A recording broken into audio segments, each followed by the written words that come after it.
दोस्तों आज हम जानेंगे 5 पैसिव इनकम अर्न करने के तरीके जिनसे आप भी 10,000 रुपये से लेकर 1 लाख पर वीक तक कमा सकते हो, इवन इससे भी ज्यादा।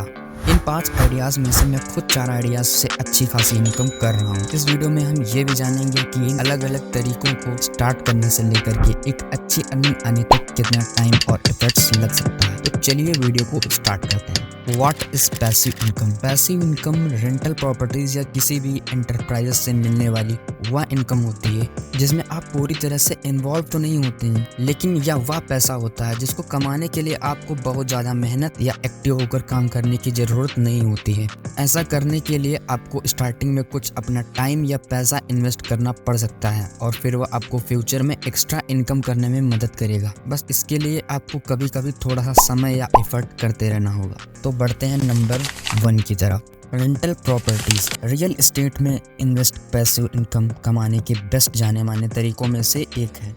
थोड़े से इन्वेस्टमेंट के साथ आप घर पर ऑफिस, अपार्टमेंट, बिल्डिंग और अन्य प्रकार का रियल एस्टेट खरीद कर रेंट पर दे सकते हैं। ऐसा करके आप हर महीने बतौर रेंट इनकम जनरेट कर सकते हैं। यहाँ तक कि किराएदारों के रोजमर्रा के इश्यूज को मैनेज करने के लिए और पेमेंट इकट्ठा करने के लिए आप प्रॉपर्टी मैनेजर भी रख सकते हैं। रेंटल प्रॉपर्टीज बनाने के लिए शुरुआत में थोड़ा सा काम और फाइनेंशियल इन्वेस्टमेंट की जरूरत होती है। आपके पास मौजूद प्रॉपर्टीज, किराएदार और उनके रेंट अमाउंट के आधार पर आप रेंटल प्रॉपर्टीज के जरिए अच्छा खासा अमाउंट कमा सकते हैं। बस हमें कुछ बातों का ध्यान रखना होगा। प्रॉपर्टीज के ओनर होने के फाइनेंशियल रिस्क भी होते हैं, जैसे कि किराएदार का ना मिल पाना या बढ़ते मॉर्टगेज का सामना कर। इसलिए आपके इन्वेस्ट करने से पहले आपकी प्रॉपर्टी का मार्केट है भी या नहीं, इसको जरूर देख लें। चलिए बढ़ते हैं नंबर 2 की तरफ। रियल एस्टेट के बाद रेंटल हाउस। अगर आप रेंट के लिए एक अलग प्रॉपर्टी में इन्वेस्ट करने में असमर्थ हैं तो आप एयरबीएनबी जैसी कंपनी के साथ पार्टनरशिप कर अपनी मौजूदा प्रॉपर्टीज को रेंट पर दे सकते हैं। अगर आपके पास स्पेयर कमरे हैं या आपको कुछ समय के लिए शहर से बाहर रहना है तो ये सबसे अच्छा तरीका होगा कि आप थोड़े अतिरिक्त पैसे कमाने के लिए अपनी किसी कार को भी रेंट पर दे सकते हैं। इन्वेस्टमेंट की क्या जरूरत होती है और इसमें हम कितना कमा सकते हैं? इसके लिए बहुत कम इन्वेस्टमेंट और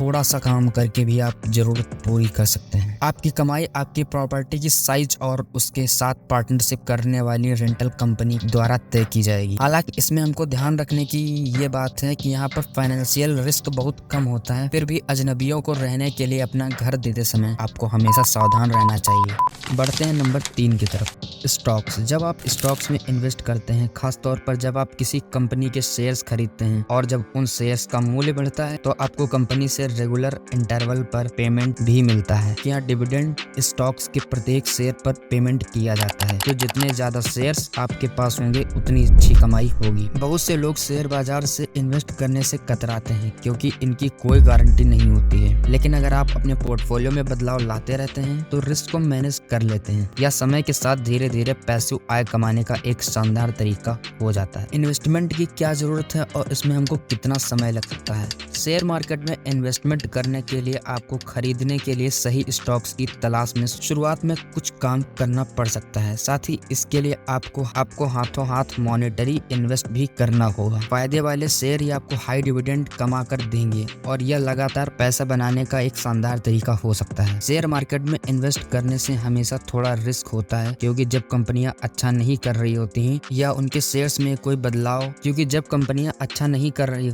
या किसी लॉस के चलते जब आपके शेयर्स का मूल्य कम हो जाता है, लेकिन आप फाइनेंशियली स्टेबल कंपनियों के एक्सचेंज ट्रेंड फंड्स, ETFs या हाई डिविडेंड वाले शेयर में इन्वेस्ट करने का विकल्प चुनकर इस रिस्क को कम कर सकते हैं। बढ़ते हैं नंबर 5 की तरफ। Affiliate marketing. एफिलिएट मार्केटिंग एक ऐसा तरीका है जिससे आप उन ब्रांड्स की मदद कर सकते हैं जो अपने प्रोडक्ट्स को प्रमोट करने के तरीके खोज रहे हैं। इनमें आप किसी ब्रांड या अमेज़न जैसी कंपनी में एफिलिएट हो जाते हैं और आप उनके प्रोडक्ट्स को अपने फॉलोअर्स या रीडर्स को प्रमोट करते हैं, जिनसे आप साइट पर सोशल मीडिया अकाउंट पर प्रोडक्ट्स के लिंक शामिल हैं। आप उनके प्रोडक्ट्स की ऑनलाइन मार्केटिंग कर हर बिक्री में प्रॉफिट का एक हिस्सा लेकर इस कमीशन से पैसिव इनकम जनरेट कर सकते हैं। इसलिए आप जितने ज्यादा लोगों को लिंक शेयर करेंगे उतना ज्यादा अर्न करेंगे। अब हम बात करते हैं कि इन्वेस्टमेंट की क्या जरूरत होती है। हालांकि इसमें कोई भी इन्वेस्टमेंट नहीं लगता है। वैसे वेबसाइट, ब्लॉग या ईमेल लिस्ट बढ़ाने के लिए आपको एक बड़ा सोशल मीडिया प्लेटफॉर्म बनाने की जरूरत होती है जिसमें आपको काफी समय देना पड़ सकता है। हम कितना अर्न कर सकते हैं? एफिलिएट मार्केटिंग एक बढ़ती इंडस्ट्री है और इससे आप ज्यादा से ज्यादा कमाई कर सकते हैं। एफिलिएट मार्केटिंग में हमको किस चीज का ध्यान रखना चाहिए। एफिलिएट प्रोग्राम ज्वाइन करने के लिए बहुत कम टास्क या रिस्क होता है। अगर आप ऑडियंस के लिए नए प्रोडक्ट्स को प्रमोट करते हैं तो आप आसानी से उन्हें ज्यादा से ज्यादा लोगों तक शेयर कर सकते हैं और अच्छी खासी अर्निंग जनरेट कर सकते हैं। ये था हमारा आज का वीडियो। अगर आपको अच्छा लगा तो लाइक करके चैनल को सब्सक्राइब करके बेल नोटिफिकेशन को ऑल पर सेट कर दीजिए। Thanks for watching.